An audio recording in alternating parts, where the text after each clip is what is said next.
السلام علیکم ورحمۃ اللہ وبرکاتہ۔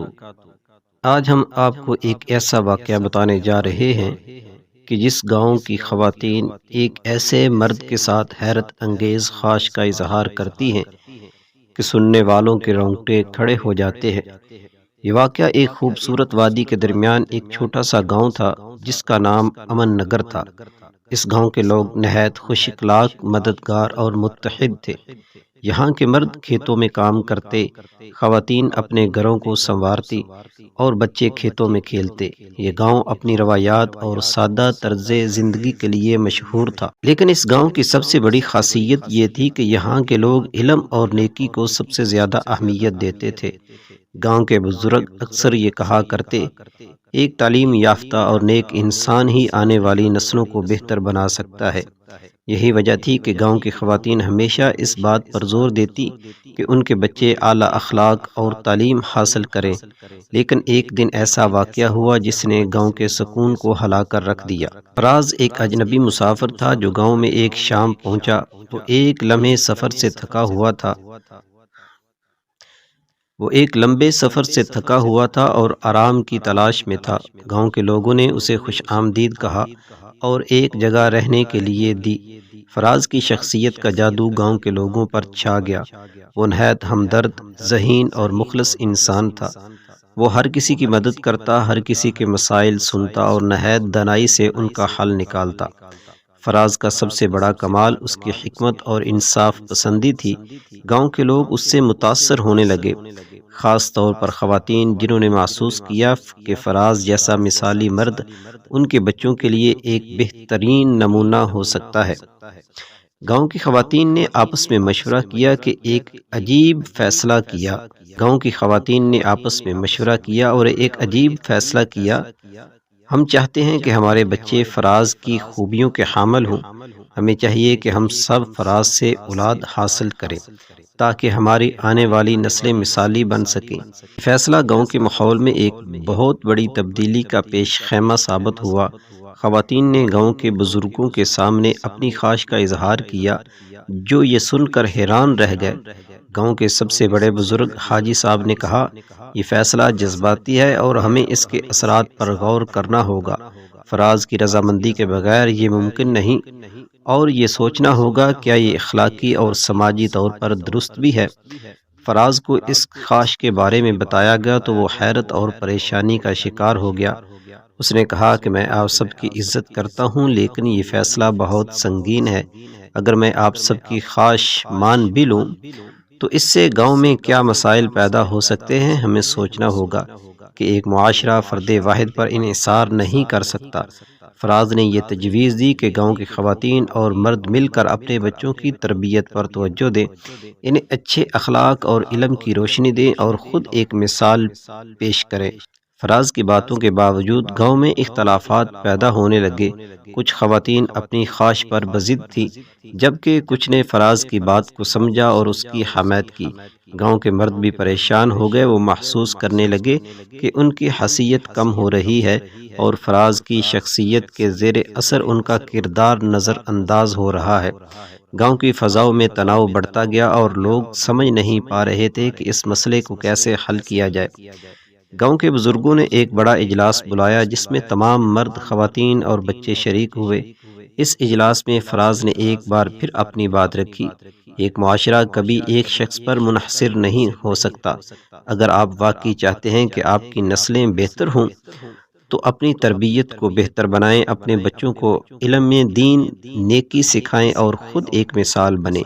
بزرگوں نے بھی فراز کی حمایت کی اور کہا کہ گاؤں کی روایات اور اخلاقیات کو برقرار رکھنا بہت ضروری ہے۔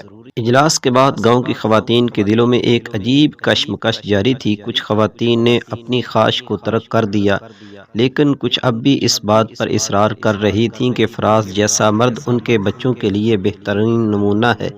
ان خواتین میں آسیہ اور حرا سب سے نمایاں تھی۔ آسیہ ایک دلیر اور خود مختار خاتون تھی جو ہمیشہ گاؤں کی فلاح و بہبود کے لیے آگے بڑھتی تھی۔ اس نے کہا کہ ہماری خواہش کوئی غیر معمولی نہیں، ہم صرف یہ چاہتے ہیں کہ ہماری نسلیں بہتر ہوں۔ اگر ہم فراز سے یہ درخواست کریں تو کیا یہ واقعی غلط ہوگا؟ دوسری طرف ہیرا، جو کہ نہایت نرم دل اور صابر خاتون تھی، آسیہ سے کہا ہمیں اپنے بچوں کی تربیت پر اعتماد کرنا چاہیے۔ اگر ہم خود اپنی کمزوریوں پر قابو پا لیں تو ہماری نسلیں خود بخود بہتر ہو سکتی ہیں۔ یہ بحث گاؤں کی خواتین میں ایک نئی تقسیم پیدا کر رہی تھی۔ ان سب سے اختلافات کے دوران فراز خاموشی سے گاؤں کے بچوں کی تعلیم اور تربیت میں لگا ہوا تھا۔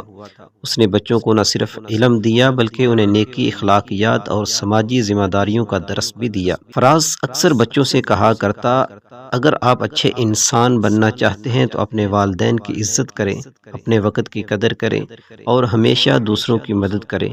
آہستہ آہستہ گاؤں کے بچے فراز کی تعلیمات سے متاثر ہو کر اپنی زندگی میں مثبت تبدیلیاں لانے لگے۔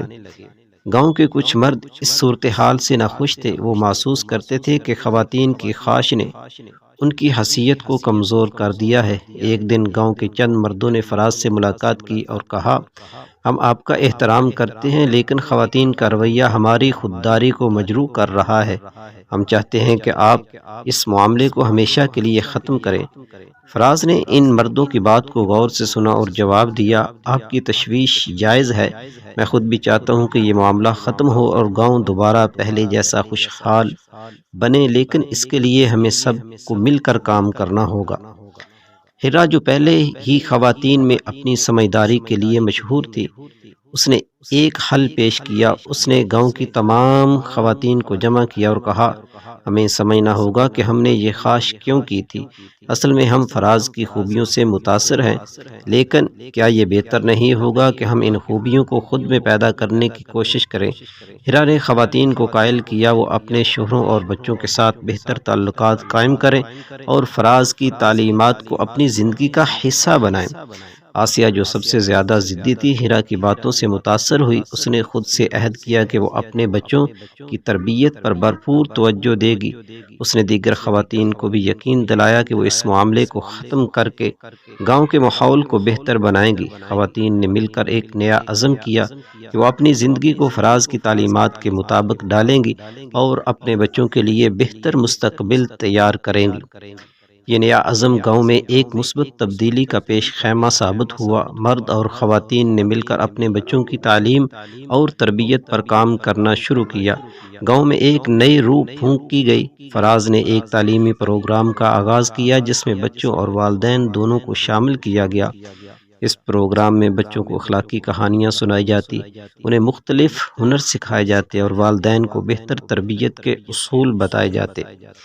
ایک دن جب گاؤں کے لوگ فراز کے ساتھ ایک اجلاس میں مصروف تھے، فراز نے اعلان کیا کہ وہ گاؤں چھوڑ کر جا رہا ہے۔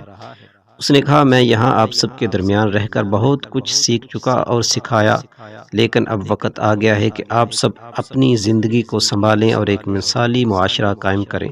گاؤں کے لوگ اس اعلان سے غمگین ہوئے، لیکن انہوں نے فراز کی بات کو سمجھا اور اسے ایک عظیم انسان کے طور پر الوداع کہا۔ فراز کے جانے کے بعد گاؤں نے اس کے اصولوں کو اپنایا۔ گاؤں کی خواتین اور مردوں نے مل کر اپنے بچوں کو بہتر انسان بنایا اور یہ گاؤں بہت جلد علاقے کا سب سے کامیاب گاؤں بن گیا۔ یہ کہانی ہمیں یہ سبق دیتی ہے کہ ایک اچھے معاشرے کی بنیاد انفرادی کوششوں اور مشترکہ عزم پر ہوتی ہے۔